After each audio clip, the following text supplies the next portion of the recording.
Some people thought, okay, this guy's working for the Vichy government.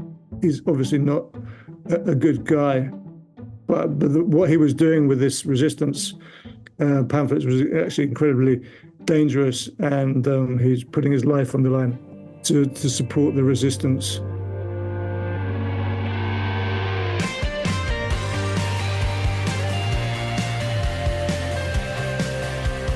From Escape Collective, this is Overnight Success, the podcast about the entrepreneurs, the personalities, and the passionate people who make up the sport of cycling and the stories behind the icons they've built. Welcome to this special episode where we deep dive into one of cycling's oldest and most fascinating and perhaps largely unknown stories. That is how a single French family, best known as their business entity, the Amaury Sporting Organisation, or ASO, how they came into control of the Tour de France, the world's most famous bicycle race. Because, if you recall, they didn't invent the Tour de France. A little French newspaper called l'Auto did. Today we're exploring this remarkable story detailed in Alex Duff's book, Le Fric, which is slang for the money in French. And we'll be speaking with Alex himself about this incredible saga of family, power, and money. Alex is a UK-born sports journalist and the author of 3 books who has spent much of his career covering the intersection of business, money, and sports. To understand the ASO and the grip they have on the crown jewel of professional cycling, you need to understand the history of the Tour de France and how the Amaury family acquired it. History, national pride, politics, and legacy means so much more than money to this family, and it's why the Tour de France will likely never have a price tag put on it. Before we dive into how the Amaury family came into control of the Tour de France, we need to go back to the race's origins. Alex Duff, welcome to the podcast. Alex, can you remind us about how the Tour de France began, please? Yeah, so when I was looking back at the early days of the Tour de France, I was going through the back editions of newspapers at that time. And there were all these kind of weird sports competitions that were being invented, particularly by the French. So there was, for example, a race between a motorbike and a horse. The newspapers were interested in this because they wanted to say, okay, what are people going to buy the newspaper for? Then a lot of them are going to, maybe some of them buy for the politics, some buy for the crossword, but a lot of them are going to buy for the sport, and we need to push the sporting angle. Football was quite small, hadn't really taken off, and rugby was quite popular, but not something that lots of people would go to watch. So there were all these weird and wonderful sports. There was the 24 Hours of Le Mans, which emerged, which, as you probably know, is a race around the circuit in the middle of France, which lasts for 24 hours. But that was the same impetus, sell more newspapers. Exactly. So the Tour de France was very much along this theme of saying, okay, how are we going to shift newspaper sales with cycling? And there were some races around, but one guy at this newspaper called l'Auto, which was sort of the predecessor to L'Équipe, he came up with this idea of having a cycling race around the circumference of France. And he said this could be a good way of getting people to buy the paper over, say, 3 or 4 weeks. Because it would be like a sort of man against the countryside or man against the elements. Initially, he was told that's a stupid idea because you're just going to kill people if you make them ride around the whole of France. It's crazy. But, they decided to give it a go. I think the first race, only a few people turned up to watch the riders leave. So it wasn't immediately popular.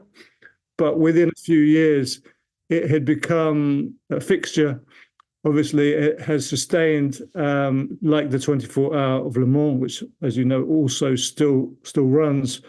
And obviously, the horse against the motorbike is no longer really a sporting spectacle of any kind. But some of these original sporting events have stood the test of time, and the Tour de France is probably the most famous of them. And it worked. The tour became a huge success. But then World War II changed everything. The tour was suspended during the war. L'Auto, which owned the race, continued publishing under Nazi occupation. Jacques Godet, who was the son of the newspaper's founder, Victor Godet, was now running the paper and found himself in a difficult position. L'Auto was forced to print Nazi propaganda during the occupation, and the famous Velodrome d'Hiver that his family owned was even used by the French police to hold Jewish prisoners before they were sent to concentration camps. After the liberation, any publication who had conceded to the Nazis during the occupation was considered tainted. Now, this is a good place to introduce Emilien Amaury into the story. In case his surname doesn't make it obvious, he is the founding father who carries the name of what later would become the ASO, the Amaury Sports Organization. His own background from humble beginnings is a remarkable story. Emilien was born into poverty. His father was a road worker who earned just 80 francs per month. At age 12, Amaury was delivering milk door to door to help support his family. By 14, he was working basically as a dishwasher in a Paris restaurant, but he was ambitious and smart. He caught the attention of a newspaper proprietor named Marc Segnier, who dined at the restaurant, and that connection gave him his first break into the media business. By the start of the war, Amaury had built up a successful advertising agency, but he played this incredibly dangerous double game during the occupation.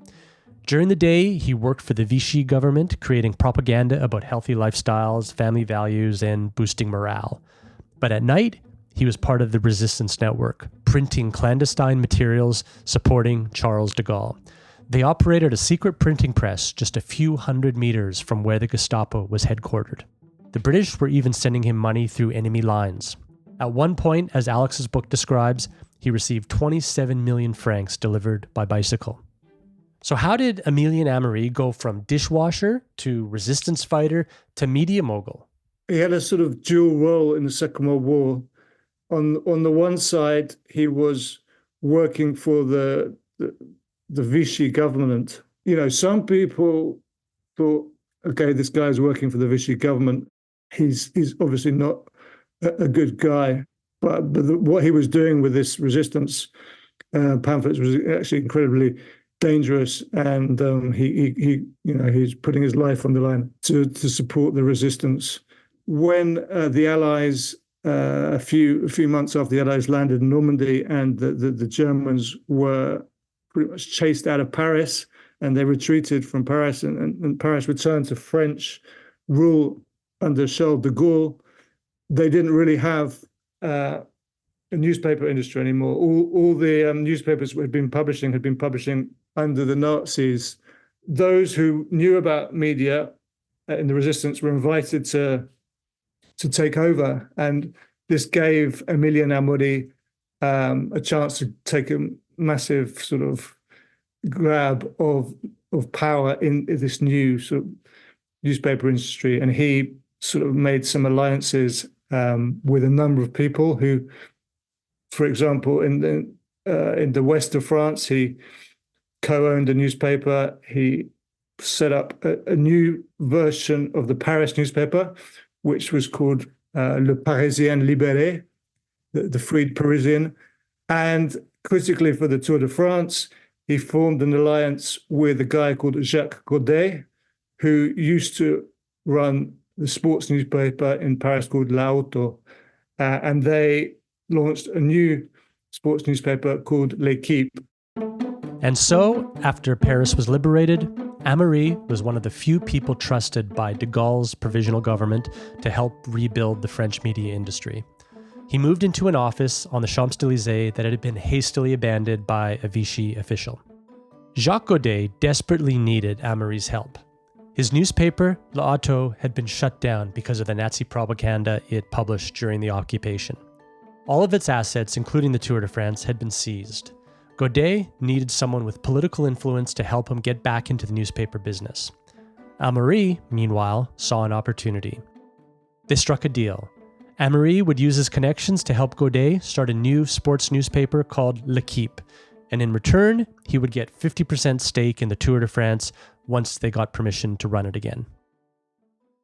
And Jacques Godet wanted the Tour de France to continue and so forth. So he went in and knew he had to partner with someone like him, correct? Exactly. That was the only way of him carrying on. There were immediately after the Second World War, there were a couple of attempts by other newspapers to stage another version of the Tour de France. So I think it was 1946. There was a couple of mini editions of the Tour de France, one by Godet and Amaury, and another by, I think it was a communist newspaper. So there was a chance that another newspaper could move in on Godet's territory and actually start a different version of the Tour de France. So it was only thanks to Emilion Amaury's influence in the government that they managed to maintain those rights to running the race. And was it through the activity from Emilion's resistance activities? Is that how he was able to sort of escape any retribution for the other side he was playing at the time? Yeah, I mean he was a great networker, and he had really strong contacts within the government. Many of the people in that new government were fellow resistance fighters who he had worked with during the war. So I think there were some people on the communist and the left wing part of the government who said, "Hey, this guy actually is discredited because he worked with the Vichy government." But that sort of opinion wasn't really that strong, and he didn't suffer any sort of retribution for his role with the Vichy government. How did he get so well networked and with political influence and so forth? How did that come about? I think partly his character. He certainly in his youth he was a very easy guy to talk to and ambitious. So he would spend a lot of the time networking and sort of going out to dinner with people and getting influenced by meeting the right people at the right time. So when Godet and Amaury went and revived the Tour de France after the war, what did the Tour de France mean to the country at that time, and what was the shape it was in? Like, can you speak to that? Well, yeah, I mean, a lot of France was in ruins. There's a classic picture of the riders cycling through Rouen in the north of France. I think it was in the first Tour de France after the war, and they're cycling basically through a ruined city. The Rouen Cathedral was struck by German bombers, and there's this picture of the riders riding through the rubble as part of the race, and it was seen as a sort of way of healing what had happened and reviving the pre-war years. At the time, there was no money around; nobody had any cash. But even so, the government made a special effort to support the return of the Tour de France. I think there was even government funding for the first edition because it was seen as a way of making people happy and making people believe in the future of the country again.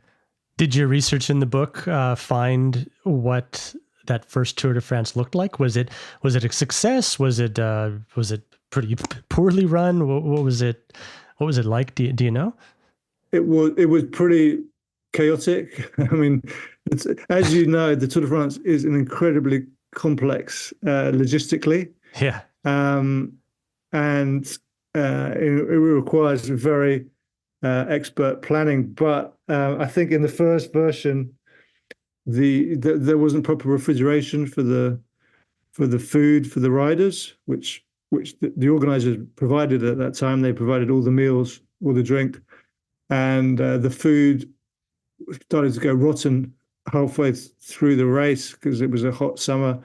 You can imagine at the time there were still probably rations in place because the economy was in a poor shape. So the riders started to complain about the conditions.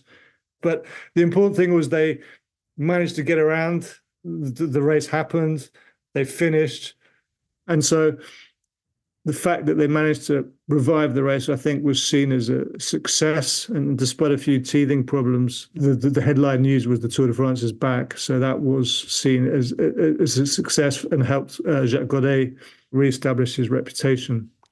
And I guess the newspapers at the time could have pretty much written anything and most people wouldn't know, hey? That was how they consumed it. Exactly, yeah. I mean, there's always been stories about journalists making up stories or embellishing the truth a little bit, and they would turn the riders into heroes or bad guys, depending on how they wanted the narrative to appear in the newspaper. So yeah, you can imagine if you were writing for L'Equipe at the time, you wouldn't really be concentrating on the moldy food. You would be concentrating on the heroic riders. Amaury and Godet's partnership would continue successfully for years, but eventually Amaury would gain full control. Godet had run into financial problems. During the war, he had lost much of his wealth when L'Auto's assets were seized. By 1965, he needed money and offered to sell Amaury a controlling stake in L'Equipe. But Amaury wanted it all. He ended up buying out Godet's entire stake in both the newspaper and the Tour de France, but kept Godet on as an editor. Every day you got a new story, and they would devote pages of, like today. I mean, the L'Equipe still has pages of stuff on the Tour, and back then it was the daily edition was expanded because of the amount of content. I think they increased sales 50% maybe when the Tour was on. In that way, it balanced the budget, and they could sell enough to cover the costs of putting the race on. But it wasn't by any means very lucrative. It wasn't very successful financially. It was partly, I think, that Emilien Amaury was like the idea of being part of the French establishment, and the race was something that he could be very proud of being the owner of. Eventually, Godet ran into financial trouble. So this was probably in the 60s, a bit later. And Amaury bought him out and took over control. But for much of its history, the Tour de France was not a financial success for the very, very obvious reason is that you couldn't sell tickets. It was a public spectacle.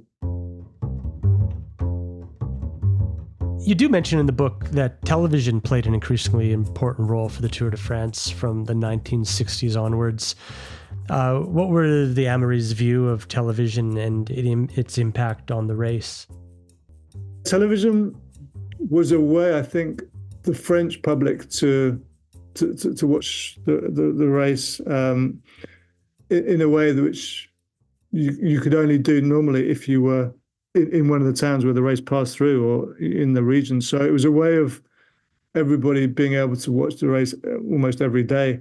The transition from newspaper and radio to TV was, I guess, quite a gradual transition because technically it's difficult to broadcast a race which goes around France, and the technology in the early days wasn't really available. So they would only broadcast maybe the final stage or a few minutes of each stage. And gradually, as technology improved, you were able to put on a decent programming for an audience.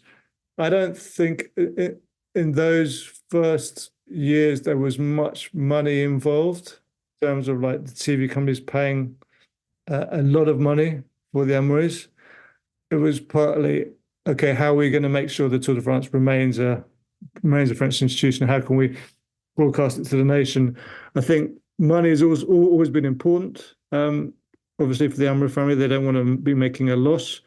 So there was always discussions about, okay, how are we going to get back our investment on the race? How are we going to finance it? So gradually, it became more and more important, especially when you could sell those rights not just in France but in other countries. It wasn't probably until the 1980s and the 1990s that the money became interesting in terms of like sizable amounts. That must have had to do with the globalization of the sport and overseas rights and so forth, I imagine, hey? Yeah, I think the 80s was the sort of time when not just cycling, but other sports realized we can start to make serious money from this. And in football, it was easier because you've got a 90-minute match at a set time, and you can just fix cameras in that stadium. Obviously, the Tour de France and cycling races is a different beast, so it's not as easy to monetize as football. But there was still the thinking, okay, we can make money from television in the same way as other sports. It is got to be the most amazing tourism opportunity for France, showcasing the country to the world in that way through a helicopter, and maybe speaks to how important it is to the France itself. Is that a statement you'd agree with? Yeah, I mean, it's important to see the Tour de France through two different prisms. From the one hand, it is a French festival, which celebrates France and French history. From the other point of view, it's a sporting spectacle, which people from around the world tune into. And the problem is trying to meld those two so that everybody is happy. Yeah, and it is, as you say, a fantastic advert for France and tourism. And it's been described as a sort of virtual holiday. You can just sit back and watch the scenery and imagine you're there. It's a very powerful vehicle to promote France, especially with all the technology they have to film landscapes with using drones, increasingly using drones today. So you've got increasingly spectacular views, which every day for hours on end, you've got these pictures. So you can imagine how much, if we were to pay for that, for those images and that kind of advertising, costs hundreds of millions probably of euros over the course of 3 weeks.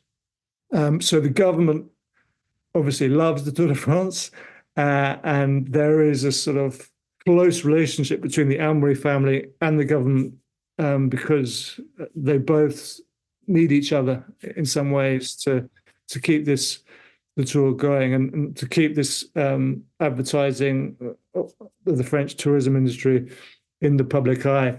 The Amaury family need the government because they obviously have to close the roads for the race to go ahead, and they couldn't really run the tour without the government support.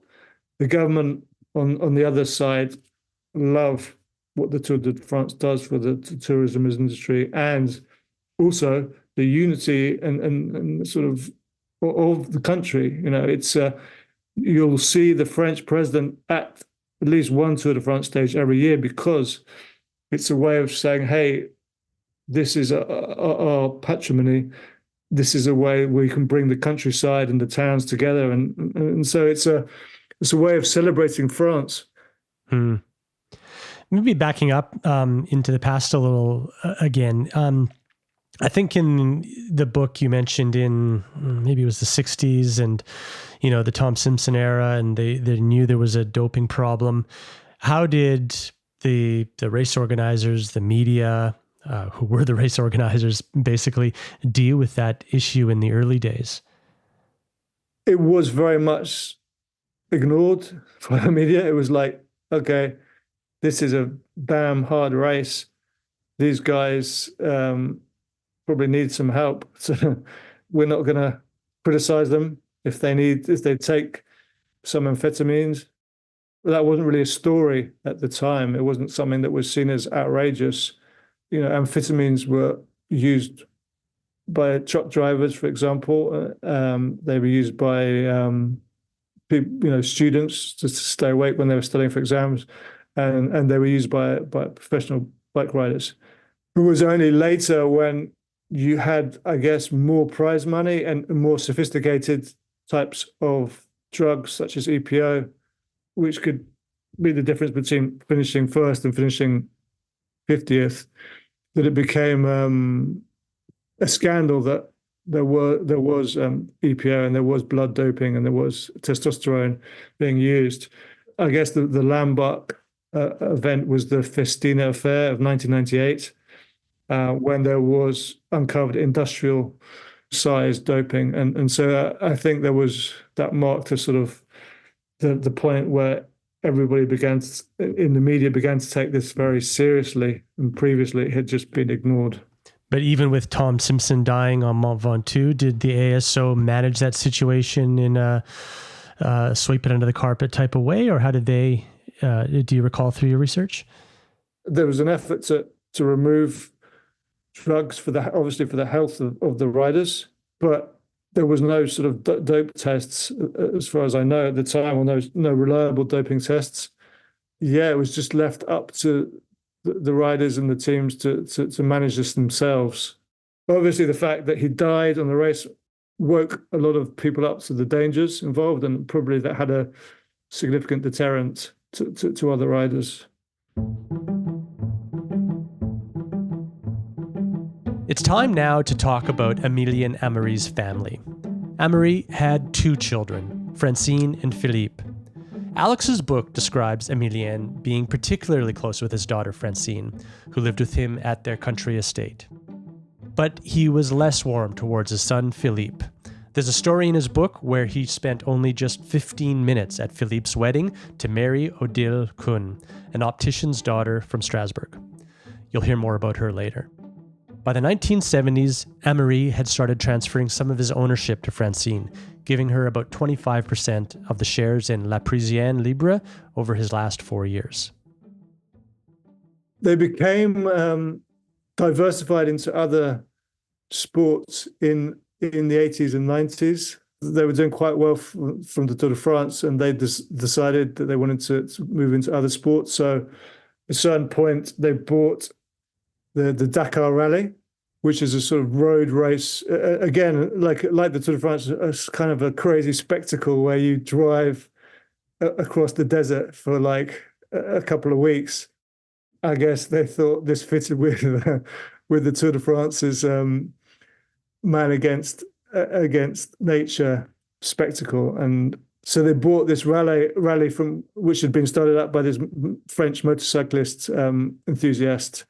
They bought it quite cheaply, and they said, "Okay, we can make this a spectacle for TV."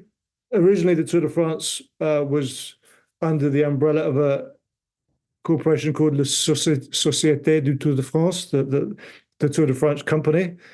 And as they were diversifying into other sports, they set up a group called ASO, Amaury Sporting Organisation. And today they bought up other properties, including Paris-Nice, and they bought the Paris Marathon and a few other events, and they're all under this umbrella of the Amaury Sporting Organisation. And I guess that's when they became really more slick commercially. As TV became more important, so did the sponsorship revenue, and you had that effect whereby you're building up your audience and your revenue potential. January 2nd, 1977. Amaury went for his regular morning horse ride in the Chantilly forest. He was an experienced rider, but that morning his horse was nervous. He was thrown once, got back on, but then he accelerated into a gallop, and the horse reared up and threw him headfirst into a tree. He was found unconscious and later died that day. He was 67 years old. What followed was a bitter succession battle between his children that would last 6 years. By the time he died, I think he was in his 60s, and his death was quite sudden. He, as you say, he was out riding his horse, and yeah, nobody was expecting this. So there was a bit of a crisis. He had 2 sort of heirs, two children, and they had a fight over who inherited his assets. This left a question mark over the newspaper assets and the Tour de France, who would take control. Would it be his daughter or his son? Eventually, after it was a long legal dispute, which was mainly because he'd never written a will or he'd never written a will which had been signed at a notary. The daughter presented this piece of paper which he'd written in green ink saying, I want to give my assets to my daughter, but it wasn't even signed. So there was this became part of the court case about, was this a certified will or not? And the judge said, no, that's not a certified will. It's just some words on a page. Eventually, they came to some kind of agreement, the son and the daughter, about how they would split up the family wealth. And the son, Philippe, got L'Equipe and got the Tour de France, and daughter, she got the magazine. He owned quite a few magazines. She got the magazines, and Philippe Amaury became the owner of the Tour and L'Equipe. Philippe Amaury was completely different to his father. While his father was this larger-than-life character who loved rubbing shoulders with politicians, Philippe was quiet and introverted. He moved the company's offices from the glamorous Champs-Élysées to a drab suburb called Saint-Ouen. He was so private that many of his own employees wouldn't even recognize him. There's a story in the book that if he went through the main reception, he'd need to show ID to prove that he worked there. He'd eat lunch alone behind a pillar in a restaurant, reading the newspaper. If anyone tried to chat with him, he'd barely respond. He cleaned up La Parisienne's finances, moved it away from being a sensationalist tabloid, and created regional editions. He founded the Amaury Sporting Organisation, the ASO, to properly manage the Tour de France and other sporting events. But he was always careful with money. Rather than take loans to invest, he'd set aside profits to build reserves. The Tour de France was becoming more profitable than ever, especially as television revenues grew. He was a clever guy, but he was very introverted, so almost reclusive figure who didn't like to, he felt uncomfortable speaking to staff. He never addressed his staff unless he really absolutely had to. He worked with a group of executives, and the executives were the ones who sort of were his public face.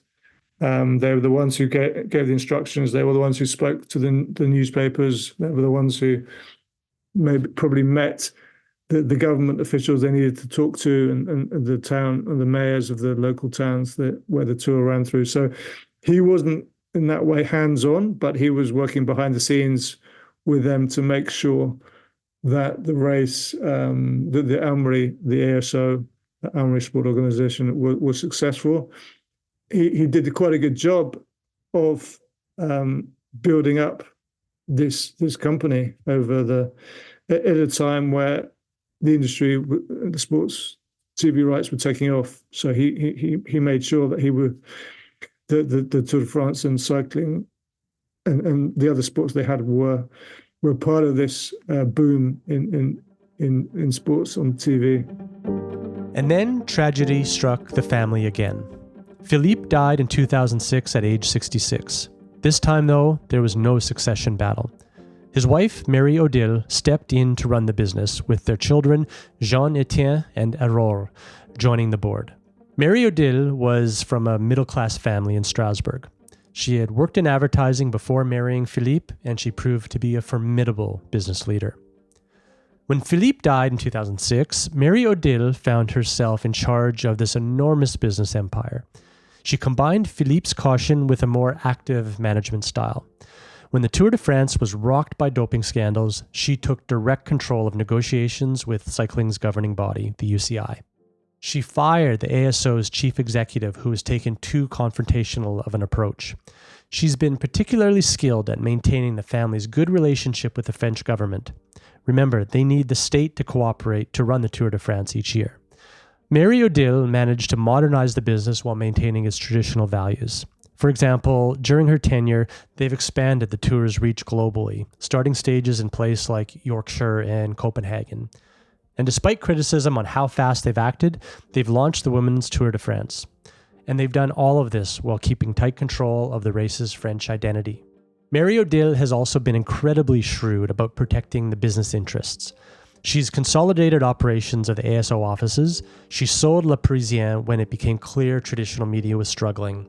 And she's maintained those crucial government relationships. Every July, the ASO still charters private jets to fly government officials to different stages of the race.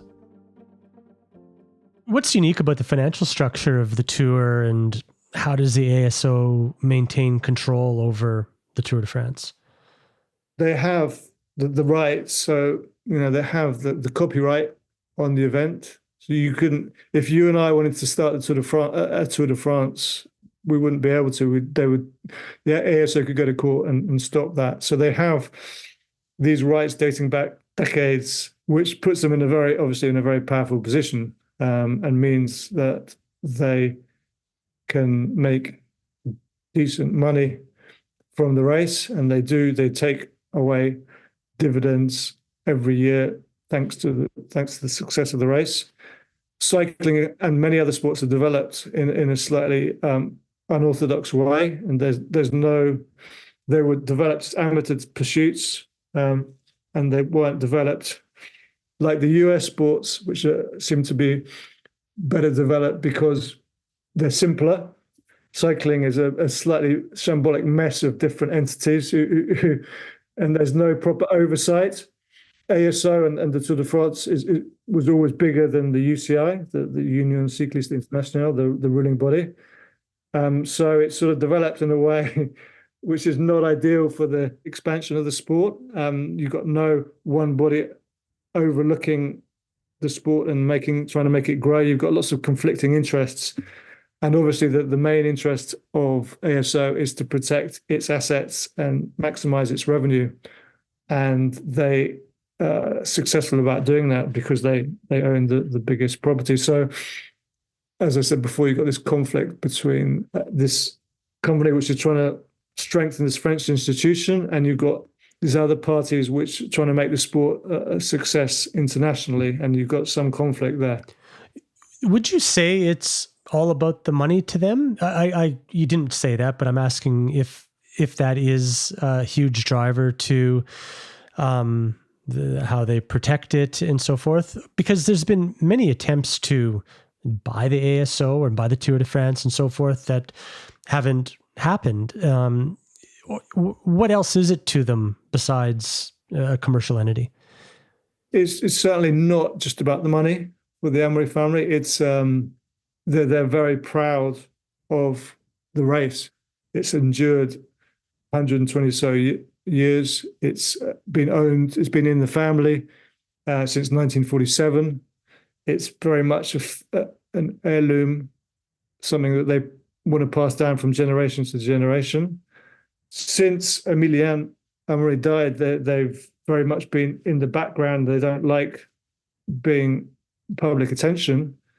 They're extremely proud of the family's part in maintaining the race's prestige, despite a few, we mentioned doping. I think that was a major crisis for the race, but I think it's largely managed to sort of put that behind them. I think they're hugely proud of it, and it's not just about money. It's about maintaining this race and keeping it going and keeping it front of mind of many people in France. And the current generation is trying to make sure that they do a good job in this respect as well, and that they're not the ones who sort of drop the ball and are responsible for the Tour de France losing its prestige or losing its popularity.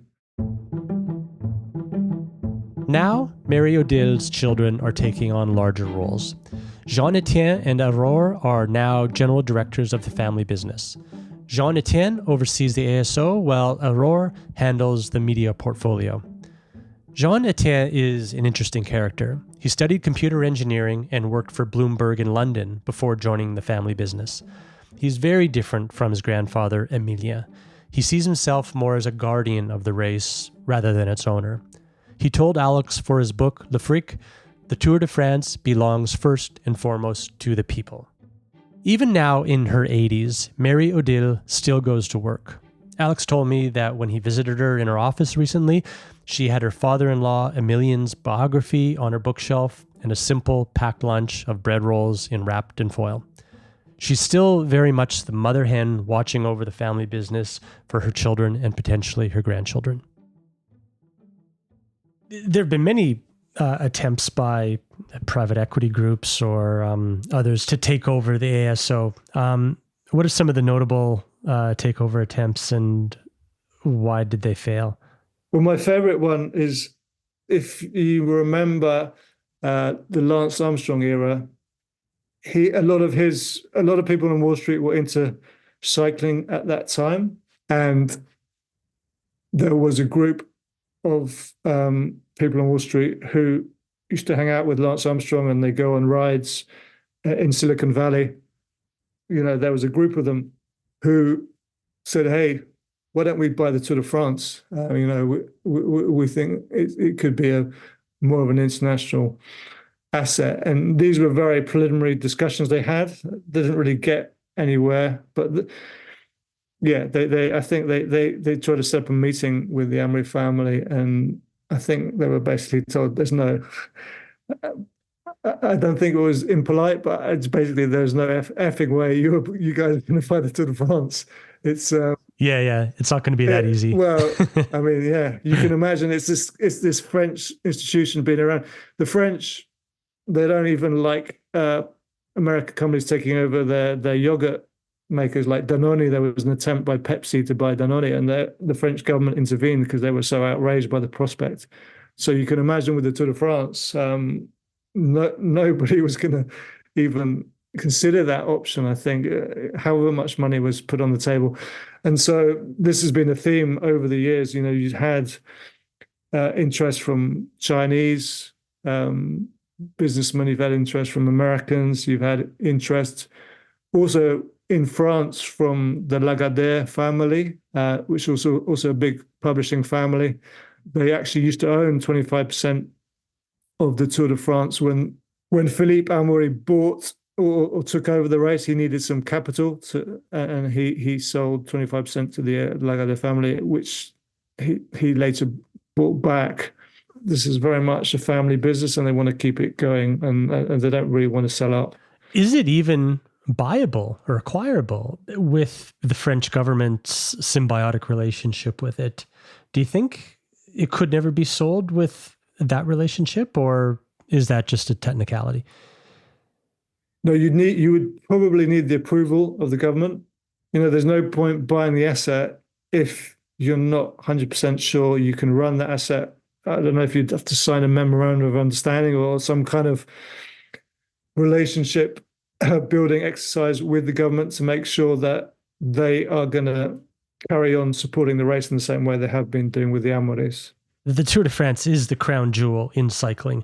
Nothing can happen without it. And there's been clashes between the ASO and the UCI. There's been breakaway league projects and so forth. Have any of these ever been threatening to the ASO? Or do they just have this firmed up such that they basically own the sport if you own the Tour de France? Is that a correct statement you would agree with? Yeah, I mean, it's all for the team. The teams, obviously, they don't get any television revenue from the race.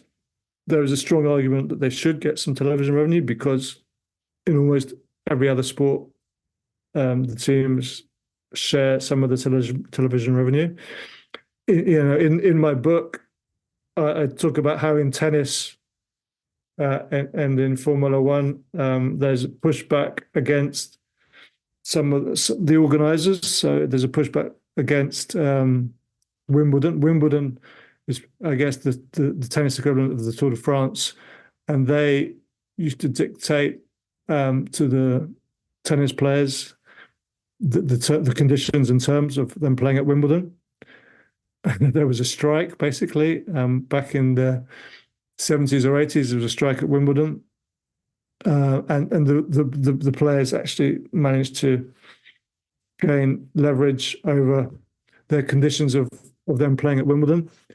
In the Tour de France, the teams have tried to do this. They've tried to negotiate a share of the television revenue. The problem is they feel that if they were to go on strike, the ASO would still put on the race, but with only French teams, and if needs be, with some amateur teams as well. And it's the only reason sponsors, or the main reason sponsors come aboard, is to be showcased at the Tour de France on the team. Exactly. If you went on strike, your sponsor, if you're a team, you're supposed to say, "Hey, the only reason we're paying you this money is because of the Tour de France. We're not gonna pay you. Forget about it." That means that the team has no money and has to shut down. So it's incredibly difficult for these teams to put up any kind of show of strength against the Tour de France, and as you say, the ASO is in a very dominant position. Your book opens up with the World Cycling Project in London in 2012, I think.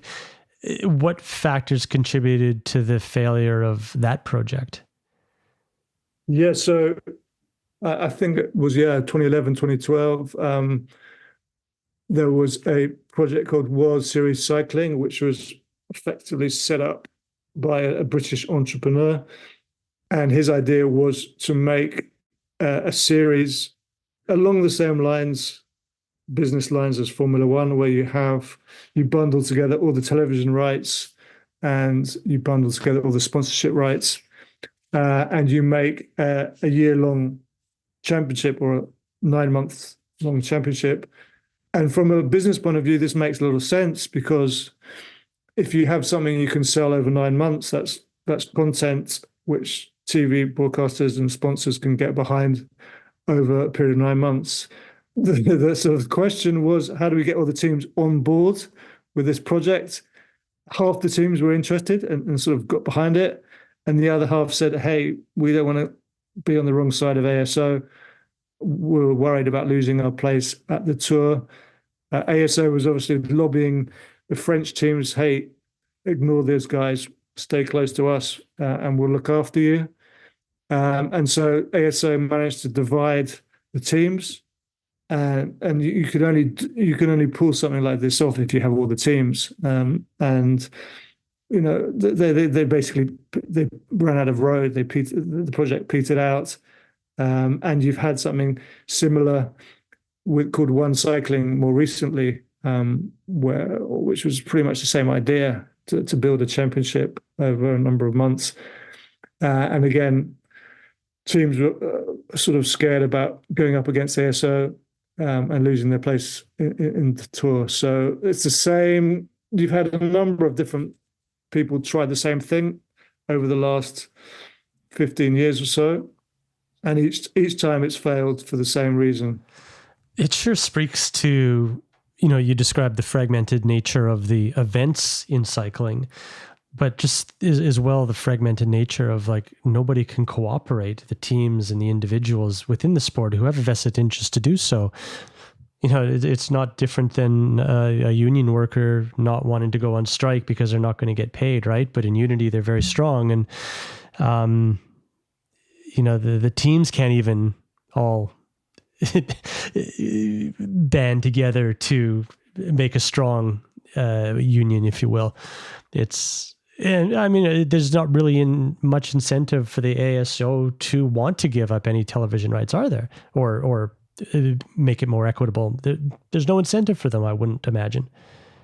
No, I guess keeps coming back to this point that they're principally interested in the French market, and they're interested in maintaining the status quo, whereas all these new competition, all these entities which want to start new competition, are looking at a global perspective and looking at global TV rights.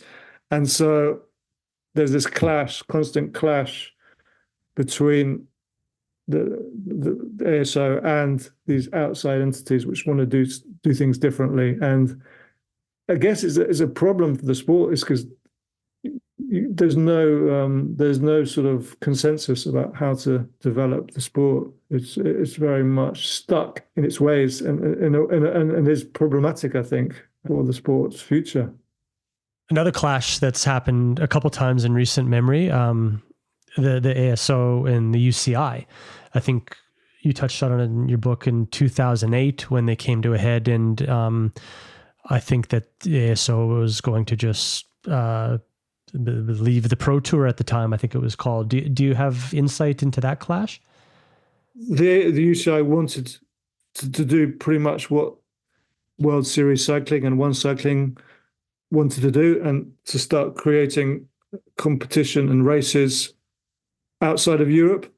So they set up a company to do this. And so they basically took on ASO and said, look, we don't want you to be the dominant party in cycling. We want to exert authority as the global leader of the sport. We want to run the Pro Tour, which benefits the sport as a whole, and we're going to dictate who rides in the Tour de France. The story is that the French President Nicolas Sarkozy intervened and said, can you try and sort this out, because it's not good for anyone. And they convened a meeting at the headquarters of the International Olympic Committee in Switzerland. And the matriarch of the ASO, Marie-Odile Amaury, arrived with the president of the UCI, who at the time was Pat McQuaid, and they were just the president of the International Olympic Committee, brought them into a room. They had a few of their lieutenants there as well. I think there was half a dozen people in the room. And he put them in a room, and the president of the IOC, a Belgian guy called Jacques Roguet, he said, I'm going to leave you here in this room for today, and I want you to sort out your differences. So he closed the door, and I think it took them another meeting, but they eventually came to some kind of peace agreement whereby the UCI wouldn't touch the ASO's assets, and the ASO would leave UCI alone. At the end of the day, I think UCI managed to get the rights to have to decide on like 75% of the teams in the tour, and then the ASO could invite wildcard teams. So there was a sort of compromise. But since that point, the UCI and the ASO have sort of managed to dispel that tension, and they've managed to sort of get along since then, more or less. As Alex briefly mentioned, this brings us to the One Cycling initiative. Could this finally be the challenge that forces the ASO to relinquish and share control of the sport? What's interesting about One Cycling is that it's trying a bit of a different approach. Instead of directly confronting the ASO, they're trying to become so big that the Amaurys cannot ignore them. You can see parallels with Live Golf. They've got multiple World Tour teams signed up, potentially the Saudi backing to the tune of €300 million, and they look to be working within the UCI structures rather than trying to create a breakaway league. But ASO's response has been exactly as you'd expect. Christian Prudhomme, the race director, dismissed it as saying, "It doesn't interest me." As more details of One Cycling emerge, we'll soon see if this is an existential threat to the ASO's grip on the current structure of professional cycling. But as Alex's book details, and as Christian Prudhomme said, every time cycling has wanted to transform itself solely with money, it has failed. What do you think the future holds for the ASO in the Tour de France? Will the dynasty eventually come to an end or be passed on?